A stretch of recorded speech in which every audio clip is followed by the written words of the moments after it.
atum 2025 bi nag ni mu tàmbalee neexul dara ci ay def ñaawteef muy xale yi nga xamante ni ñu ngi leen di sàkk di leen faat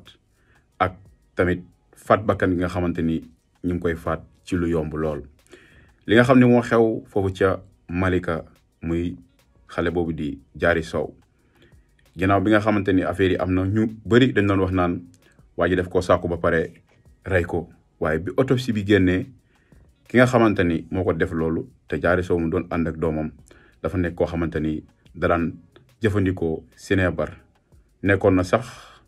Europe waaye loolu moo tax ñu indiwaat ko Sénégal te nee nañ bi muy def loolu antoon ak sagoom dafa xoj xale bi ba mu mujjee faatu waaye boo xoolee magu Diary Sow bi mu expliqué da ngay xam ni jëf ji ñaaw na mais tamit parents yi dañ cee am part de responsabilité ndax feet jot na yow dem nga bàyyi say xale ci kër ay minuit ñuy génn naan dañuy dem pour jënd yi sans autant que yow bàyyiwu xel ci loolu bañ dem ci kër goo xamante ni bañ fay dem seen morom lañ fa doon seeti ba seen morom moomu seen mbaay far def leen jëf ju ñaaw jooju kon événement yu mel ni bu amee il faut que parents yi di ci jël seen ay matukaay am na ñoo xam ni 31 décembre dañ ko compliqué ndax nee nañ ñoom ay jullit lañ duñ ko feete waaye boo xoolee 31 décembre yi de ñun jullit yi ñoo ëpp ñu koy feete parce que tey mën nga dëkk ak sa doom nga ne ko doo ko feete ji keneen di ko feete ji yow nga pare nekk si yeneen doo ko bàyyi xel moom mu daw génn bu defee loo xamante ne ko sudul noonu am nga si part de responsabilité ndax jamono dafa toll foo xam ni la daan am bu njëkk ak léegi bokkul xale yi dafa am nu ñu leen war a sàmmee li leen war a sàmmee mooy gone yi léegi dëgër nañ dëgër bopp goo xam ni boo leen teree mu nuy dem sax doo ko yëg kon day ciy baax ñuy communiquer ak xale yi aussi di leen contrôler ngir di jéem a xool naka la ñuy mën a daba seen bànneex ndànk-ndànk waxuma nag lépp ndax yar mi ngi fi mais dafa am parents yoo xamante ni dañoo mën a daw seen part de responsabilité et puis metti trop moo tax souvent xale yi di def loo xamante ni après yéen sax du ngeen xam dañ naan ana parents yi ndax bu doon ay réewu Europe la dinañ def enquête xool naka nga yare woon sa doom ndax bi muy génn tàggu woon na la wala yow seen responsabilité la et puis xale bi mineur la bu doon si yeneen réew yi la yow mi nga xamante ni yow yaa nekk seen waajur gëm naa ni gars yi dinañ la yóbbu prison parce que dañ si am part de responsabilité kon nañu gën a sàmm xale yi. li xew fële sa Malika dina yàqu lu bëri ndax dëkkandoo yi léegi dinañ ragal di jël seen ay doom ñuy bàyyi ñuy foy si yeneen kër yi ndax dañuy ragal donte ñëpp bokku ñu yem kon yàlla nañu yàlla gën a sàmm ñun ñëpp sax laay wax parce que léegi moom Sénégal képp koo xam ne yaa ngi xëy di dox rek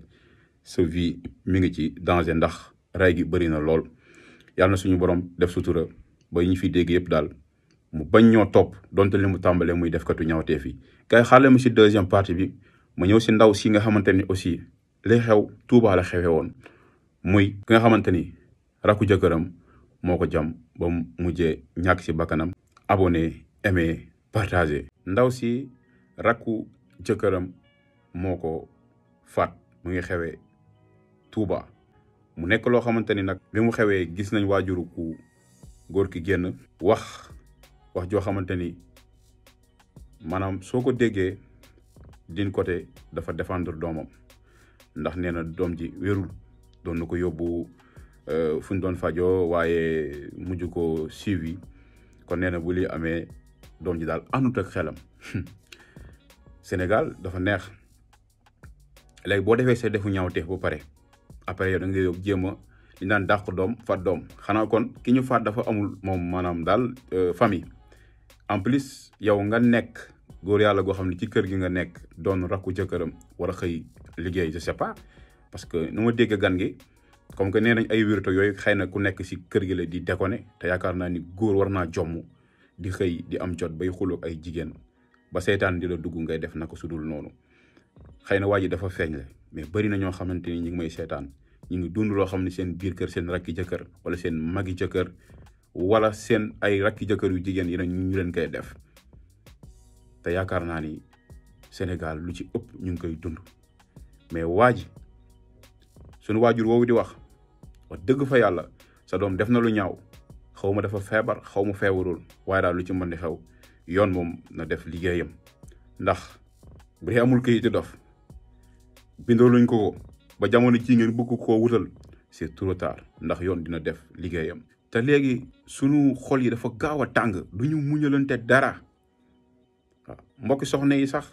des fois mën nañ la pousser ci loo xamante ni soo muñul rek mën ngaa dal seen kaw ndax ci ay échangeante ay wax rek mën na la ci wax kàddu boo xam ne yow soo mënul tenir rek loo jot mën nga ko dóor wala nga def ko après di réccu ndax ñoom li ñu jotee dégg naa lu ñàkk fayda la lu ñàkk fayda ba seytaane dugg ci ba bakkan rot ci kon nañuy gën a maanaam fëgg suñu dënn yi ñun góor ñi di daw yenn yi muy góor goo xamante ni soo yeewoo di sonal sa jabar yi mag yi maanaam ci loo xamante ni sax yow sa mag yi nga xam ne moo ko indi si kër gi sañu koo def lu dul yow boo xëyee di def lu la neex di wax lu la neex xam nga après jigéen rek la mën a doon te jigéen moom am na loo xam ne soo ko defee wala nga wax ko mën na laa wax joo xam ne yow soo mënul tenir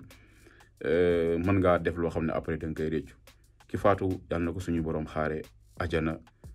ak ñu bëri ñoo xamante ni ndorteelu at mi faat nañ leen ndax chaque jour yaa ngi dégg cas yu mel noonu maanaam sàkku nañu wala rey nañu. sécurité bi daal en tout cas na gën a doy ci Sénégal fépp nag laay wax ndax fi mu ne ni insécurité bi foo dem fu nekk ñu ngi koy jàmbat rawatina aussi tamit Touba ndax yoonu tindoo di yàggul dara ay def ko tu ñaawteef ñëw nañ fa yor seen 4x4 gaare fa jël ay moto ba pare armé wu te du quartier yooyu rek bëri na ñoo xamante ni sonal nañ leen trop ci yenn quartier périphérique yi nga xam ne ñoo nekk Touba. Abonné aimé partagé sama gars yi te bu leen fàttee laal favori